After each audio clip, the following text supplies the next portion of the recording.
latest episode of BAM Weekly. That's Boris and Matt Weekly, the show where we chat about some sports, the show where we chat about some entertainment, and then we bring it all together to chat some sports entertainment. We're your hosts. I'm Boris, and I am joined by Matt.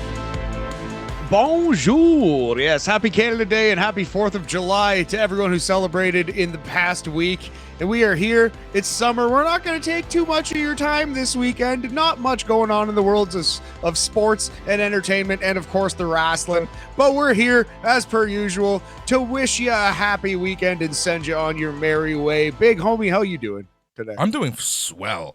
Ended up taking this week off. But, nice. Which was great, you know, fucking needed it at this point. But, and it was good. It was good, right? Like last weekend, it was just a very busy weekend, mainly spent it with friends. And then, you know, come Monday, I'm just like, you know what, I start just getting just all the relaxing in, and it felt great. But yeah. And the second half of this week, started reading emails and stuff, so started getting a little busier. But you know, just doing my thing, prepping for the Sunday show. Have a very, very fun interview coming up this Sunday. Yeah, I'm excited. We're going to not spoil that one till it happens, just in case of emergency. But you know what? People are listening. They're patrons. We might as well tell them. Sure, well, yeah, tell them. It's your interview, sure, brother. Just kind of waiting for the reactions. You gotta banter the back and forth, my friend. The dog days of summer, I'm telling you. Or no, it's not even the dog days of summer. It's fucking start of summer. Anyways, yeah, so this weekend on the main show, we're going to be chatting with Impact superstar, Impact X Division champion, Chris Sabin. That is dope, man. The Motor City Machine Gun himself. Can't wait to check out that Ain't That Review. And yeah, man, it's very cool. You're getting so many wrestlers on the show. AEW talent, Impact talent. It's fucking dope.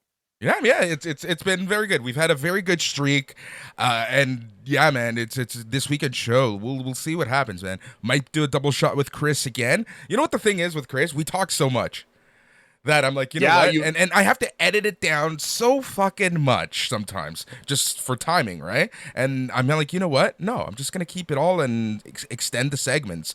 So, yeah, we're going to be, you know, we're still playing with kind of how the segments work and everything, but we're going to start adding kind of like our new flavor to the show. You and I have some things that we want to add to the show. Obviously, you know, we have the post-credit scene, which the main reason why we haven't done one the past few weeks is because it's in the middle of summer and there's been just so much going on, whether it be pay-per-views, you know, live shows when we were at All Out Forbidden Door, and then last weekend was, well, it was a long weekend. It's hard to get people, right? So, and it's hard. It's so, yeah, everyone's got a life. So, yeah, man. No, absolutely, brother. But yeah, no, you're doing a great job, and I'm always happy to come aboard on either the main show or the aftermath, the WWE aftermath, the post-credit scene. But yeah, fuck yeah, brother. It'll be awesome to talk to Chris Sabin. Ask him about the World X Cup in 2003, and if he remembers working with Teddy Hart. That batshit crazy fool. So, yeah. So it's funny.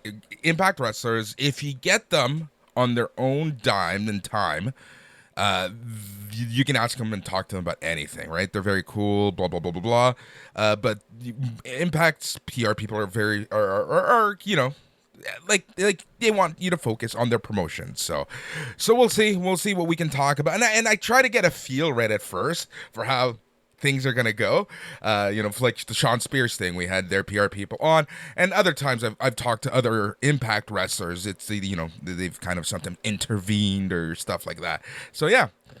So we'll see what happens, man. Really excited for that. What else is going on this weekend? So obviously Chris Van Vleet, him and I, we've been texting back and forth trying to figure out a time that works, and we have so much to chat about. So I'm debating on whether doing a 2-shot of that and the interview or having the SNME roundtable. We'll see how the day goes. We'll see how the heat goes. We'll see how people's time goes. But there's so much wrestling happening this weekend. Like, we've already seen tons of great wrestling with 2 great pay-per-views over the past couple weeks that we saw. The New Japan Strong pay-per-views, which just, again, right? Like when you think New Japan's strong, you kind of have this weird expectation to what they're going to be. But the two shows that they put on earlier this week, I'll briefly talk about those later, but they were a bunch of fun. And tonight is MLW's first pay-per-view on Fight. Huge show for them. And then next week is Slammiversary for Impact, man. So there's just tons going on.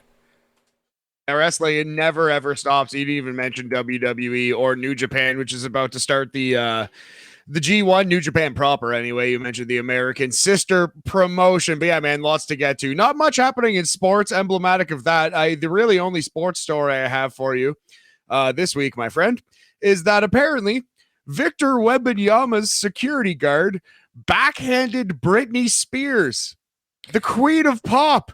So that's where we're really scraping for the sports stories. We're like entertainment tonight right now, like a TMZ. Straight up.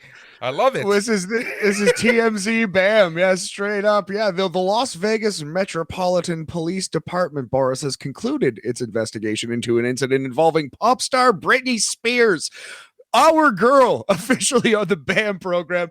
I believe that, I don't know, just like you, I was 12, you were 14 when Hit Me Baby One More Time came out. Hit us, baby, directly in the right position. I will be a Britney stan for life. But yeah, apparently Britney over eager to meet Victor Wembanyama, apparently grabbed a security guard in the back and was trying to get a hold of Victor. And one thing led to another. Stories are different, but apparently Britney Spears got smacked, and that's kind of just like a crazy story. But we hope Britney's doing okay. Apparently it is. I don't know who's at fault here. Don't particularly care. Don't even know why I brought this up other than to say that we stand Britney Spears on the BAM program. That's exactly it. It's just crazy to think, man. This kid hasn't even played a summer league game yet. Yeah, and already he's making headlines. Fuck it, it's crazy already. So he is going to be playing in the summer league, most likely. If you're listening to this Friday, later tonight, July 7th, 7/7. So let the Wembanyama era begin. Have you seen? Speaking of the Vegas, the summer league in Vegas. This is how we're fucking scraping this week, my friend. Have you seen the Sphere in Las Vegas? A little bit, like bits and pieces of it, just on like Sports Center here and there. But it looks like a pretty fucking elaborate situation they got down in Vegas. Dude, it is fucking crazy. For those of you who haven't seen it, check it out. It's the MSG Sphere in Las Vegas, and it's this big circular building. From the outside, it is a big. You would think Vince McMahon created this thing because it's just a big LED screen. Amazing, reminiscent of the Thunderdome, perhaps. Yeah. But it's really cool. What I love about it is that, okay, so at night it looks amazing because it adds to the Vegas atmosphere, right? With all these different lights and stuff. But did you notice the lights as the Summer League is going on? It would literally turn into a basketball with the symbols and stuff like that. Dude, it's insanely beautiful. And apparently the inside, which I've tried looking for pictures and stuff on TikTok, and what other social networks there are out there nowadays, but I still haven't been able to find Threads. All about Threads right now. But yeah, I haven't been able to find pictures of what it looks like on the inside, but apparently it's impressive on the inside, and it's created for concerts mainly. It will be used for other things like smaller sports, but it's mainly a concert venue. I fucking love it. Yeah, man. It looks pretty, like you said, looks pretty dope. Looks very elaborate. It is the 2023 ADHD dome, and I am here for it, man. It is exactly what society is right now. But Summer League is interesting for the first time in years and years and years because Victor Wembanyama is instantly a star.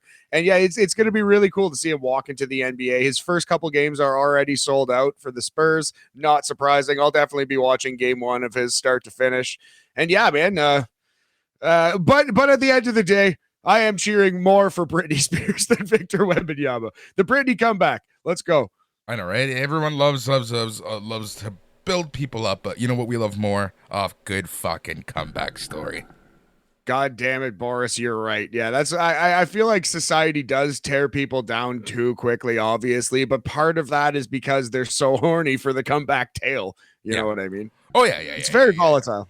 It really is, man. It's crazy how fast things happen for people. But like, we've seen some great comeback stories like the Robert Downey Jr.'s, and stuff like that. That's the most notable one for me, because I don't know if you remember, like how in the shits Robert Downey Jr. was before like Sherlock Holmes and the MCU came around.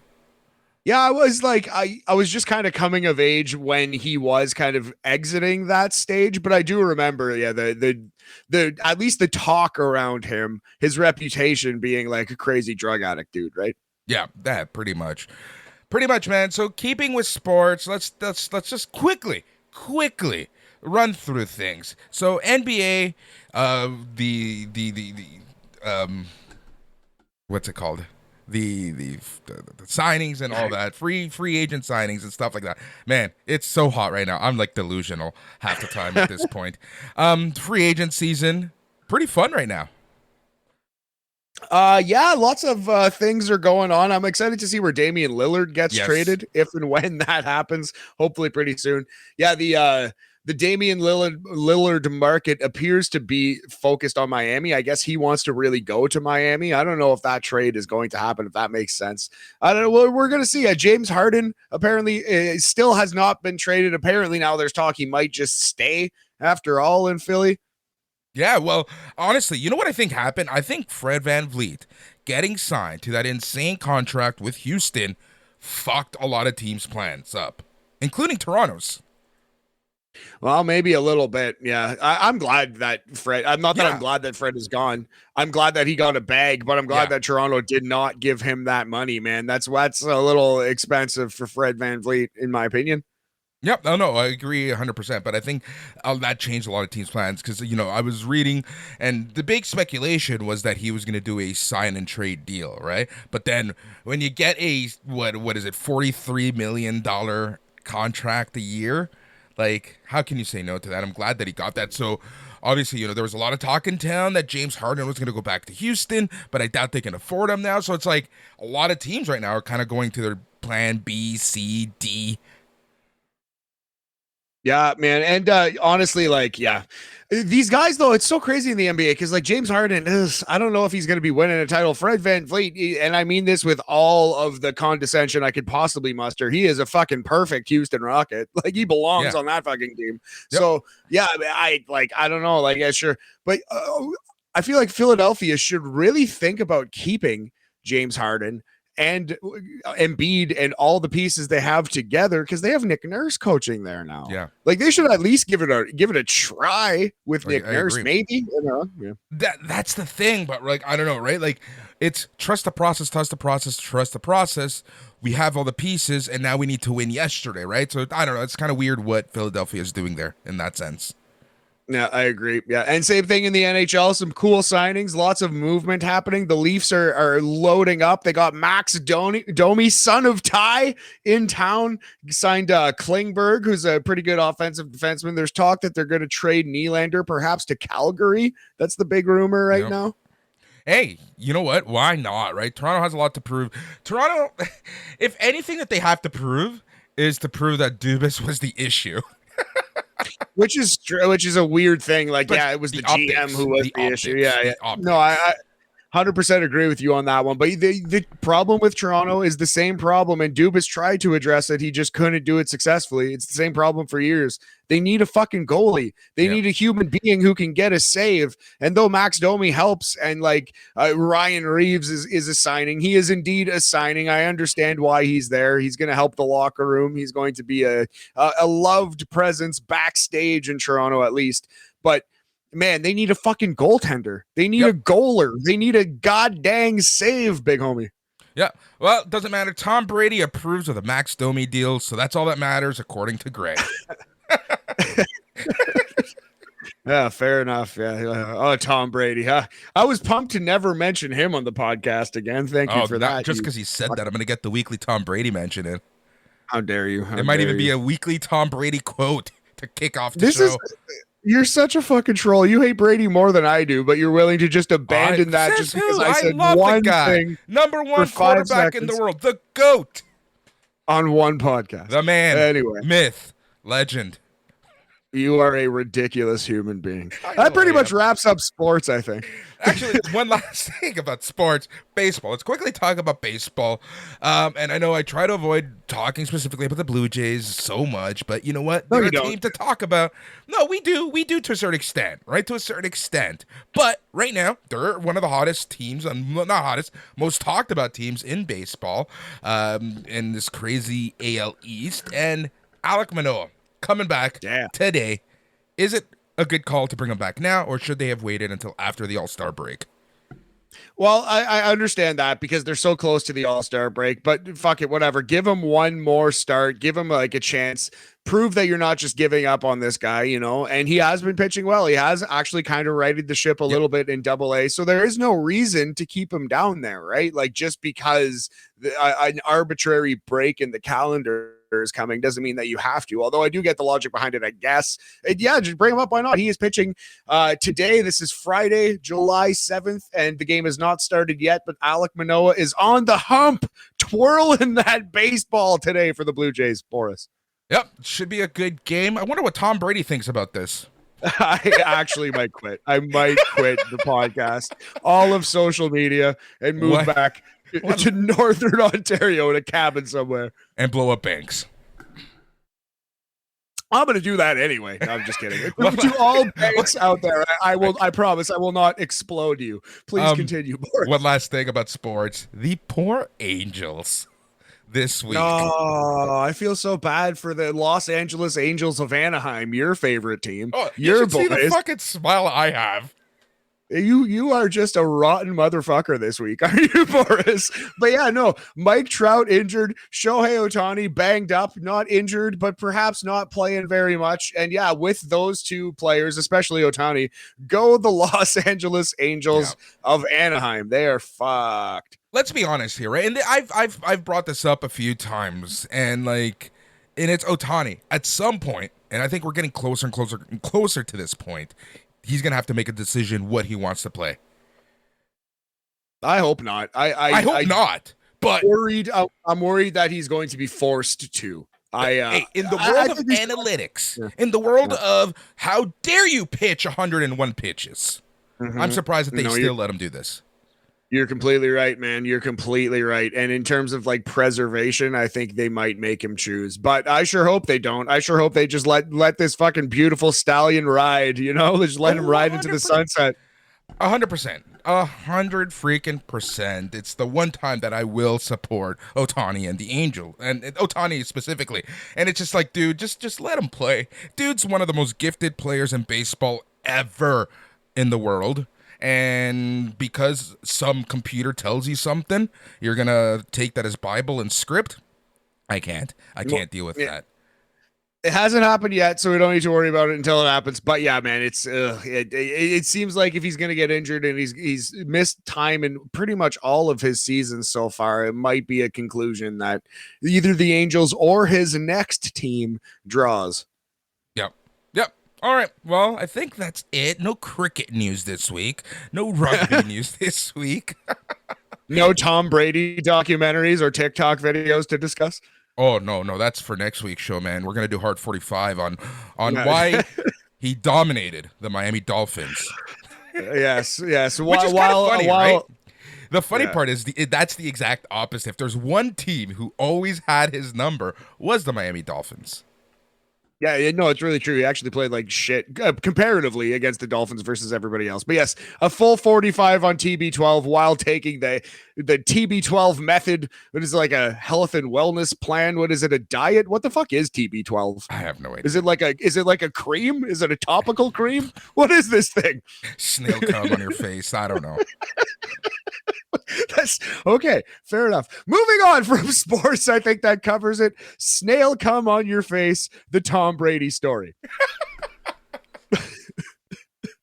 So do we have any? I can't this No, man. Fuck. Do we have any entertainments to discuss? We should talk about Dark Side of the Ring more, but there was no episode this week, so we'll be back with We'll be back with Dark Side Chat. Adrian Adonis is the subject of the next one. I'm very excited for that. He was a drastically underrated talent. We should probably even, Boris, next week, maybe whip up a top 5 Adrian Adonis matches. It's been a while since we've done a little top 5 ski. Let's do it. Let's do it up. Because you're right. He is one of the, like, such an underrated talent. And it's someone who somehow I was able to catch enough of. Nice. Definitely a legendary match with Roddy Piper. Yes. Not like a 5-star banger, but in terms of the moment, and it's still a very good match for the time and place, 1987 WWF. But no, he's got some classic singles matches against, like, I think Bob Backlund and a couple opponents, tag team matches with Dick Murdoch, with Jesse Ventura as partners. He was fucking incredible, man. Just like in a 2-minute match against, I don't know, like Billy Jack Haynes or something on Superstars, he would do something, take a bump, do some kind of weird offensive move that would blow your mind every time. Adrian Adonis was truly special in the ring. Yeah.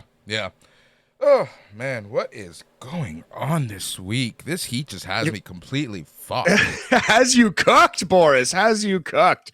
Yeah. Well, let's talk some wrestling, buddy. Tell us about Ring of Honor. Tell us how useful a program it was. How much of your time you should have spent. We're done. Oh, that's good. Yeah, Layla Hirsch is back.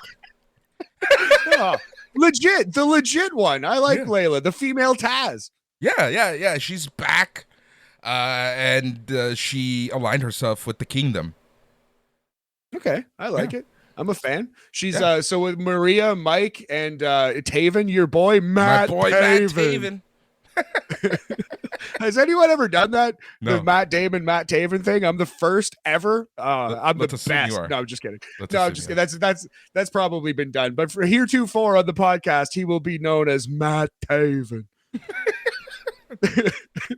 Until we get him as a guest. And they just pretend that never actually happened. Dude, I'm throwing you under a bus on that one. This is what I was thinking, because I've been thinking, like, if I ever interview any wrestlers, I don't know if I want to do it straight. I think I might want to do some kind of comedy thing. I can't just be RJ City, though, right? Like, I can't just rip off his shtick. So maybe my shtick is going to be challenging wrestlers to fights and then having them obliterate me. Or you could just be the Nardvard of SNME. I know what you're saying, and I was thinking that too a little bit, but isn't that kind of what RJ's doing? Is it not RJ City's gimmick right now? There's something out there. I'll figure it out. I'll figure out a way to insult wrestlers to their face and have fun with it. Don't you worry, Boris. Yeah. I was gonna say something. I'm just gonna leave that one alone. Yeah, dude. Honestly, nothing of note happened in ROH. Oh, we have the main event for their next pay-per-view in like a week, 2 weeks. Oh, qu'est-ce que c'est? Castagnoli versus Mark Briscoe. For the world title? Yeah. They got to put it on Mark. They got to. They have to. Yeah. They have to. And man, it really sucks, because that's another, dare I say, another example of malpractice from Tony Khan here. Like, it's another guy who and it's not like he dropped the ball, because Mark Briscoe's story is going to be inspirational forever. And he's so good that he's always going to be popular. But there was a time to do this, and it's completely fucking, he missed that time. And now they're limping into this one. Yeah. Yep. I don't know, man. I don't know. It's going to be still awesome. And if Mark Briscoe wins the Ring of Honor title in a month or in a week or whenever this pay-per-view is, it's going to be amazing. It's going to be a great moment. I will definitely watch that match, probably watch most, if not all of that show. But yeah, man, it's just like, I feel like they're wasting Mark Briscoe, and they're definitely limping into this Ring of Honor world title match. I didn't even know that was coming. And I'm a huge Briscoe fan. Yeah. That's the problem, right? Like, if a tree falls in the forest and no one's there to watch it, did it happen at all, right? Like, and that's kind of how I feel about ROH right now. ROH, look, I make fun of it just because, like, covering it, it's been very difficult just because of the sheer amount of matches. But like I say, if you cut down the bullshit, you have somewhere in there, you have a good show, right? But it's just, yeah, they're just not doing a good job of promoting it. They're not doing a good job of telling you why we should care. They're not telling you anything about it, right? It's like such a standalone league promotion that, I don't know, man. It's just so weird. It's so weird. There's only so much television time, and fans have kind of revolted against the Ring of Honor stuff. So Tony's in a tough position with it. I do understand, but yeah, I feel like if it's gonna make money, it has to be like any other wrestling company and has to start making more fans by getting out there and touring to some degree. But people just know it's just AEW minor leagues, and But that's why the Tony thing, but it's doesn't not actually make it. That's Yeah. the issue. He refuses Yeah. to actually do that. And I don't understand why. I think he feels it to be maybe an insult to the legacy of Ring of Honor or something. But Ring of Honor always was the super indie. It always was the place where people like cut their teeth and then move on from. And that's okay, man. There's fucking nothing wrong with that. Yeah, no, that's exactly it. That's how I always saw it. I always saw it as like the ultimate stepping stone, right? And I think that ROH thrived at its best when it accepted that. I agree, man. I agree. Well, like CM Punk and Samoa Joe, they had their big feud 20 years ago when they were on the underground. And actually, Boris, I was thinking we could quickly go through those 3 matches because coming up on Saturday, AEW Collision, we're going to see CM Punk versus Samoa Joe 4-ish. It's actually like 5 or 6, but we might be the only people actually watching it. yeah, no, and even then I will not be watching it live, but I will be watching it the next day for sure. So yeah, CM Punk versus Samoa Joe, 3 legendary matches in Ring of Honor. The first, June 12th, 2004, it was Ring of Honor World Title Classic was the name of the pay-per-view there. It was Samoa Joe, not the pay-per-view, the show. But yeah, Samoa Joe versus CM Punk, their first match. Big Uncle Dave Meltzer, friend of the show, gave it 4.25 stars. Cage Match has it at 9.1 out of 10 right now. And it was a 60-minute draw, that first world title match, CM Punk versus Samoa Joe. So a couple months later, October 16th, 2004, they have Joe versus Punk 2 on the show named Joe versus Punk 2. So again, they're really pushing these guys as a big classic feud. That's part of the reason why people remember it as such. But yet again, a Ring of Honor world title match, CM Punk challenging Samoa Joe as champion, and Samoa Joe and Punk go to another 60-minute draw here. This is the one that Dave gave 5 stars to, Uncle Dave Meltzer. Cage Match currently has this match at 9.46 out of 5.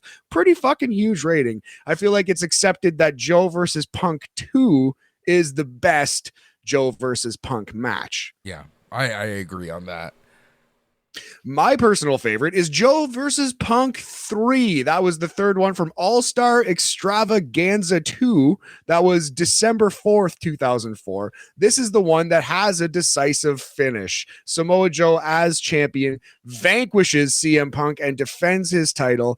This one has a 9.38 on Cage Match, so slightly below the second match. I think this one is better because way less wasted time, decisive finish, still very entertaining. These guys have an incredible chemistry, but even in 2004, 2005 or 6, whenever I actually saw all 3, I definitely remember thinking the third match was the best one. And yeah, Uncle Dave gave this one 4.25. So he went 4.25, 5, and 4.25 did Dave Meltzer. But I would rank them in chronological order. I think, or I guess reverse chronological order. I think the third one is the best one. Second one is second best. And their first one is their weakest of this incredible feud. Yeah, no, these 3 matches, I remember watching these like on tape months after they happened. And holy fuck, especially just people have to remember. In this time, it was WWE or no one else. Yes, WCW had died a messy, heartbreaking, disappointing, fucking awkward, bad death. Died an ugly, pukey death. TNA was in its infancy, and it was unwatchable. Oh, like the Johnsons and midgets fucking jacking off in garbage cans and Vince Russo, unfiltered pay-per-view Vince Russo. Yeah, it was in some ways a rough time for the wrestling business, and Ring of Honor rose up. It was like a beautiful flower coming from a literal pile of shit in North American professional wrestling. Yeah. Yeah. And especially the summer of 2004. Like, the summer of 2004 was a very bad summer of professional wrestling. Just remember, Triple H was feuding with Eugene. Yes, Chris Benoit, world champion, was on the undercard of most shows, so Triple H could feud with Shawn Michaels or Eugene in a lot of ways, a lot of times. JBL Yeah, it was and Undertaker J- were going at it. yeah, WWF. Yeah, it was had some moments for sure. But yeah, definitely some misfires in the old WWF. Now, Pro Wrestling Noah was just ripping off some great shows. It was definitely the overseas scenes were pretty good. I feel like the lucha scene was all right. That was the time that Mystico was kind of getting popular, I believe. Yep. Yeah, and it was hard to watch anything that wasn't WWE, right? That's the thing. Like, it was so hard to watch some of these matches that you had to buy the tapes after the fact at an ROH show, or get them through tape collectors. Absolutely, man. Yeah, it's so funny. Or just like have the internet and download that stuff illegally if you could find them, you know. And if you were, they were so hard to find, like a good watchable site. Like, I remember some guys had FTPs and that they would allow you to get, but they would get busted so quick. Man, it was so hard to watch good wrestling back then. Yeah, like a lot of message boards had like secret links that you had to like post a bunch onto, like, and then you could find download links. I remember Mega Upload was a big thing for me in those days, like random people downloading random matches and just absolutely just fucking giving my computer mega AIDS, I'm sure. Yeah, but like using LimeWire or something, right? Like, it was just so tough back then. Well, the Wild West, man, I miss those days, and that's CM Punk Samoa Joe reminds me of that. Yeah. That's the thing. Like, that feud literally reminds me of like the dark times of wrestling. Like, not a dark time, but a lull of wrestling. Yeah, it's a kind of getting out of the dark ages, man. The death of WCW hurt the wrestling business badly, and there were good things that rose up in like the muck, but it was a muck. It was indeed a muck, man. And that's like CM Punk and Samoa Joe should have been having those matches for WCW or ECW, but instead they were happening in an armory in Philadelphia, you know? Yeah. Crazy time of wrestling, man. Crazy time for pro wrestling. Will be awesome to see some of that Saturday or Sunday morning, probably, because you know we all have lives. But that's the problem with putting a television show on Saturday night. That's that Zaslav for you, Boris. Yeah, right. Like, that's the thing, right? Like, and if you honestly sit here and tell me that you didn't honestly think that this would happen, you're crazy. Saturday is Saturday, right? Even to wrestling fans, Saturday is Saturday. Yeah, we can skew a little lonely. Our loneliness can kill us, Boris. And but anyway, I'm I don't know, like it's not really anything to panic about yet because the bad rating happened on like a holiday weekend, right? And with a lot of competition. Yes, with a lot of direct competition. But man, there's always going to be something on Saturday. So it's a little worrisome, buddy. It's a little worrisome because at some point, it's like, well, why waste all the money on this program when I can just put a fucking rerun of Walker, Texas Ranger on and get exactly the same rating, right? But we're not at that point yet. One bad rating does not make a pattern, but it is something to worry about for sure. Yeah, that's exactly it, right? Like, and again, I wish nothing but the best. I want nothing but the best. I love pro wrestling. We get our jollies up on pro wrestling. We talk about pro wrestling each and every single week, many times a week.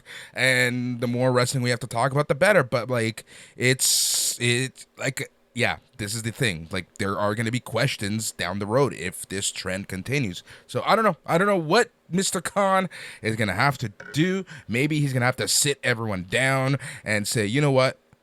I don't care what your issues are. You're going to be appearing on both shows regardless.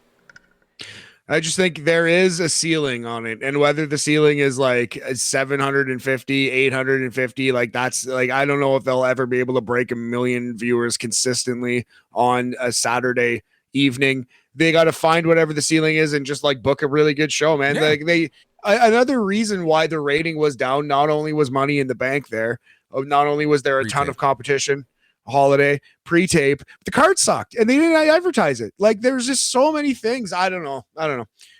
We cheer for AEW and for professional wrestling, like you said. Yeah, we do 100%. So Survivor Series announced where they're going to be on November 25th, and on SmackDown November 24th, which just so happens to be my birthday.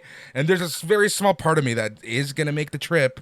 Very small part. We'll see what happens. We'll see where Boris's head's at closer we get to that. And they are going to be in Chicago. Oh, interesting. Chicago, lots of wrestling in that town these days. But yeah, I'm sure that WWE is going to really want to put on a very good, interesting show for the Chicago crowd, a really noteworthy show for the Chicago crowd to make them, come back for more, because AEW is kind of taking that town over. To a certain extent, I think. But there's just so many people in Chicago that each promotion literally has their own fans, I think, in that town. But hey, you know what? War Games. That's where you're gonna get some AEW people going to a WWE show. Fair enough, brother. Fair enough. That's a really good call. That it will happen this Survivor Series weekend. Yep. All right, so that's that. Let us talk about some Impact Wrestling. We are going to be chatting with some Impact wrestlers. We are a week and a day away from Slammiversary, one of the bigger pay-per-views from Impact Wrestling, and they actually had a very good show yesterday. And again, I'm not going to be talking about the whole show, because if you want to listen to the entire review, you can listen to Eric's impactful review each and every single week here on the S&M Network. But I just like to give my take on the show. And unlike ROH, this show was worth watching from beginning to end. Ha ha! Very good. Yes, man. Please do. Yeah, we should talk to Eric. Maybe have him on the program next week to preview Slammiversary. Yep, that's exactly what I plan to do. And yeah, so Eddie Edwards and Frankie Kazarian, dude, they had an excellent match on TV last night. Alicia Edwards kept getting involved, eventually got involved in the end, and gave Eddie Edwards the win over Frankie Kazarian. Frankie Kazarian's pissed off, and he challenges Eddie Edwards to one more match at Slammiversary, but this time he's bringing someone in his corner, Tracy Brooks. Oh, bride of Kazarian. I'm a fan. Yeah, that was very good. Very good. Jonathan Gresham and Angels had a very short but fun match. The design seemed to be imploding. So that was a very good match. Jonathan Gresham wins with his octopus stretch. Sweet. Love Jonathan Gresham. There's an Ultimate X match, at the pay-per-view. Is he in that, Gresham? I don't remember who's in that. Let me load up the old Slammiversary card while you're talking here. So a match that most likely is going to be happening for the Impact Tag Team Championships is ABC versus the Rascals. Oh, very good. ABC, Ace Austin and Chris Bay of the Bullet Club. One of our favorite teams here. I need to see more of them. Every time I watch their matches, I'm always like, fuck, these guys rule. In a 2-on-1 match, PCO beat the Good Hands, and then Scott D'Amore, he was on commentary. Scott D'Amore gets he gets cuffed. Steve Macklin and Bully Ray powerbomb PCO through a table. They drag his ass to the back and light him on fire. Classic. The French Canadian Frankenstein. Jesus Christ. We need to give PCO his flowers. That man is insane. He's done so much for the wrestling business, given so much to the wrestling business. Yep, exactly. And then Nick Aldis and Leo Rush beat the Motor City Machine Guns in the main event in a must-watch match that perfectly sets up both the X Division Ultimate X match and the World Heavyweight Championship match at Slammiversary, which it'll be Nick Aldis versus champion Alex Shelley. Very good. Yes. And of course, the X Division match is Leo Rush versus your boy, Chris Sabin. Yep. Oh, man. All right. So that's Impact. Really good show. Really strong show. This honestly could have been, especially with the PCO stuff, it honestly could have been the go-home show. Oh, cool, man. That's good. And we're not going to do the whole Slammiversary card right now because we're going to talk about it next week, the day before the show. But yes, the Ultimate X match to determine the number one contender for the X Division title. It is Alan Angels versus Jonathan Gresham versus Kevin Knight versus Kushida versus Speedball Mike Bailey. That's a very interesting fivesome there. Yep. Quintet. That should be very good. All right. Want to talk about New Japan Strong show? because, nothing says Independence Day like having shows from Tokyo, Japan. I love it. I love the I do flex too. there by Dino. Yeah, I didn't see any of this, man. So I am going to refill my water. You flex on it for like 2-3 minutes. I will be right back, and we shall discuss a little bit. Yeah, but I unfortunately did not see it. I'll tell you what I have heard, though. What I've heard is that the Julia versus Willow match, best match of the weekend, must see stuff. And the Eddie Kingston thing was just a really awesome match and moment. And I saw the celebration after, but I did not see really much of the match there. Yeah, that's literally it. That is literally summarizing things. Another match that I really liked in night one was Filthy Tom versus Kosei Fujita. That was a very fun match. Night one was just a lot of setups. It felt like a Road 2 show that New Japan proper usually puts on. But obviously, how can you go without talking about the main event of the night, which was El Desperado and Jun Kasai versus Jon Moxley and Homicide. This match had it all. This match, honestly, was very, very much a deathmatch match. It was so good. So much fun. And it was exactly what you thought you would get. Bleeding Moxley, bleeding everyone. If you haven't seen much of Jun Kasai, go watch Jun Kasai. El Desperado is honestly making such a strong name for himself right now. And it's just such good stuff that you're seeing from El Desperado, El Despi, and really hope that we can see more of him down the line. So that's really where we were for night one of this show. I would say overall, if you're going to watch anything from night one, it is the main event, which was El Desperado and Jun Kasai versus Jon Moxley and Homicide. And then, yeah, that's pretty much it. Let's talk about night two. Because night two had a lot of crazy stuff going on, including your boy, Matt, Eddie Kingston, getting a singles championship. The world is cold, Boris. Better knuckle up, bundle up. But yes, it's so awesome to see it. Fuck yeah, Eddie. Let's go. Yeah, it's very cool. He beat Kenta in a very, very fun match. This was the sub-main event. Such a damn good match. Kenta, I don't know. Kenta has been very up and down lately. I don't know what's going on, but this match was a very, very good Kenta match. And yeah, Eddie Kingston capturing the NJPW Strong Openweight Championship. There you go. Obviously, a very fun match was the main event, which was a death match, El Desperado versus Jon Moxley. The fact that these two had back-to-back death matches is insane. Yeah, like a tag team death match with night one, as you have discussed. And then, yeah, this craziness. Jon Moxley is so nuts, man. He lives to bleed at this point, just lives to be wrapped in barbed wire and hit with chairs. Yep, that's exactly it. We got the Wrestle Kingdom announcement, January 4th, Tokyo Dome. One night show. Very nice logo that we got there. But the match that I want to talk about the most is a match featuring two of some of my favorite wrestlers right now. And that's Willow Nightingale and Julia. I had a feeling that Julia was going to win because Julia, and a lot of people have been saying that Julia wants to come to America this summer. Julia wants to have matches in America. Julia wants to be here and travel a little bit this summer. So why not give her the belt? Put that stardom brand over a little bit. But it just sucks that it has to happen to Willow Nightingale. Yeah, she doesn't win enough, but she got that big win over Mercedes Moné, Sasha Banks. Yeah, and that's gonna float her. Yeah. That's gonna float her for a little bit. It will. Yeah. We all know the circumstances surrounding it, but it still happened. She still got that title. She still showed up at Forbidden Door. She needs to be pushed a little stronger. But again, she was never meant to have this title anyway, so I don't think anyone expected her to hold it very long. She essentially needs to just start on winning a lot at this point, right? Julia, this match was just so fucking good, man. There's a lot of Julia haters, and I'm noticing this more and more. Really? I dislike them. Get out of town, Julia haters. Go take a hike. Am I right, bud? Go fucking piss up a rope, bud.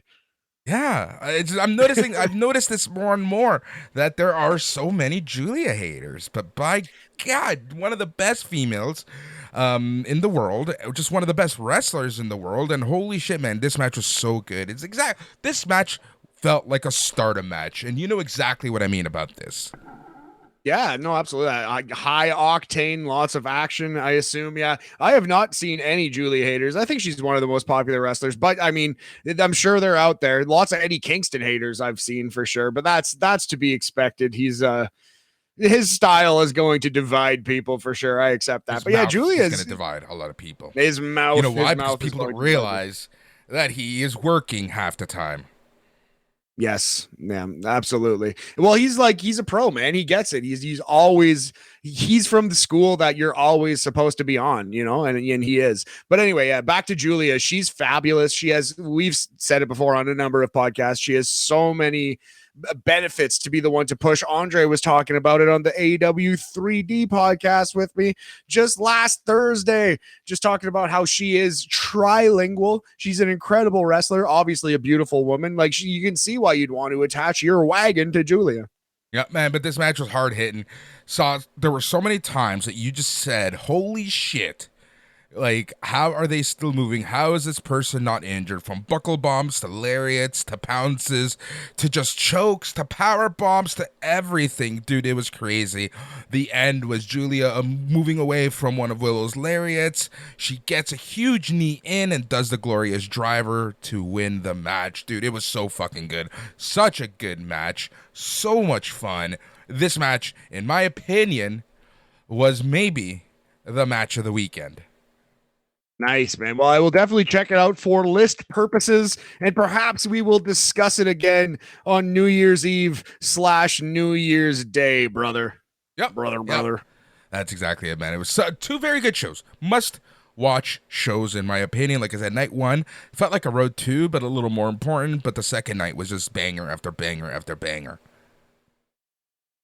Amazing, man. Well, I definitely can't wait to check it out, brother. Okay, before we go, I have one more thing. Yeah. Though, my friend, I am going to right now message you a link. If you could play that at the end of this show, that would be really cool, because that is Droz's theme song. And I wanted to close this program by talking about Darren Drozdov, the late Darren Adrian Drozdov, who unfortunately passed away on June 30th. That's really, really sad.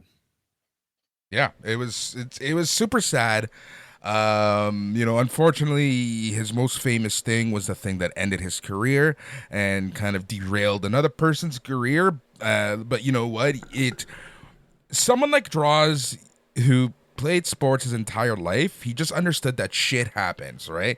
And that's kind of like one of those things where it was just like, shit does happen, and it's so unfortunate. But his spirits were always up, and that was what I admired most about him. And the fact that obviously he still worked for WWE for years after that in some capacity, in some shape, way, or form. But yeah, man, he was one of those people who, you would never expect to be a good wrestler or anything, and he kind of just showed up out of nowhere, given these weird gimmicks, thrown with the Legion of Doom of all teams, and kind of in a weird way during the Attitude Era made it work. Is that a fair assessment? I think so, man. I always really liked Droz. I had a soft spot for him. I picked him sometimes in WrestleMania 2000, despite the fact that he was a lower card wrestler. I like the New Jersey nap time, which was his finisher. The little it was like the Pearl River plunge, the double underhook, the Tiger Driver, the double underhook power bomb. I like Droz a lot, man. The thing about Droz was he never got out of the starting gates, dude. His entire wrestling career, like start of training to retirement, was just over 2 years. His in-ring career debut to retirement was under 2 years. He debuted November 97, and his injury came on October 5th, 1999. Yeah, a clip that none of us have seen. Hopefully you don't want to see it. I don't think any of us will or should ever see it.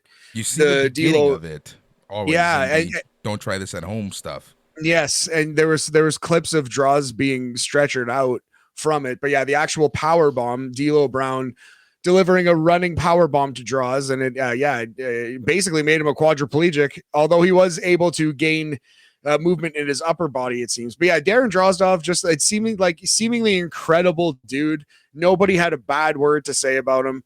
Backstage in the brief time that they knew him, he made a lot of friends, and he was an incredible fucking athlete, dude. He was a high school quarterback who was so big that he switched to like the offensive line in the NFL and in college. He was a track and field star, shot put champion, but also like I think he ran as well. And his daughter is like a legitimately like spectacular javelin thrower. And it's just like, yeah, lots of athletic gifts in his family. He had charisma. He had the puke thing, which was his hook, but he was, far more than that. And it sucks that he never got his career out of the starting gates. There's a world where in 2005 or 2006, Darren Drozdov is like a world champion level wrestler. You know what I mean? Who knows what he could have been? He was definitely a fucking incredible athlete with a ton of charisma, and he wasn't a bad wrestler at all. But you can't really say he ever had a good match because he never had a chance to. He was wrestling in the Vince Russo era. I was looking at some draws on YouTube to prep for this podcast. One match I did find, which I would say is like 3 stars, like a solid match. It's a 6-way elimination match for the European Championship number 1 contendership. Boris, classic Vince Russo. 6 guys like in a tag rules, like fatal 6-way kind of match. It was Droz and D'Lo in the same match, and Edge and Gangrel when Edge had just turned face on Gangrel, and Marvelous Mark Marrow and Double J Jeff Jarrett. What a group, what a motley crew that is. But you can see how good Droz would have been had he been able to stick with this thing. He wrestled in WWF on the main stage for like fucking a cup of coffee, man. Yep. It's really tragic. But like, despite the fact that he had a brutal tragedy and he could have been very bitter, seemed to be a hugely positive guy. And yeah, he will be missed, and it sucks as a wrestling fan that we never got to see the draws that could have been. But at the same time, I mean, like, obviously it sucks for his family and him way more. And fuck, man, it's just brutal. Tough loss. 100%. Cannot add to it. You hit the nail on the head, my friend. Always good when you get in your spiels. But that is another episode here of BAM. Keep it locked in here on SNE Radio because we have so many more shows because there's so much wrestling still to get through, and it's only Friday afternoon. We are going to be chatting SmackDown with the Smack Daddies. We're going to be chatting Rampage Rambo with myself and Dax. We're going to be chatting AEW Collision with the Grants. And then we have the main show later on this Sunday afternoon. Matt, so much to do, so much to chat about. And remember, if you want to be part of the family, and it really helps us keep the lights on, lets us pay for accounts, lets us pay for server space, lets us pay for the website and things like that. You can join the family over at patreon.com/SNME Radio. Yeah, dog. We really appreciate it. And yes, not much else to add except thank you, Boris, for your kind words. And rest in peace, Darren Drozdov. Yep. And Matt, just remember, if you don't play to win, don't play at all. Tom Brady. He's Matt. I'm Boris.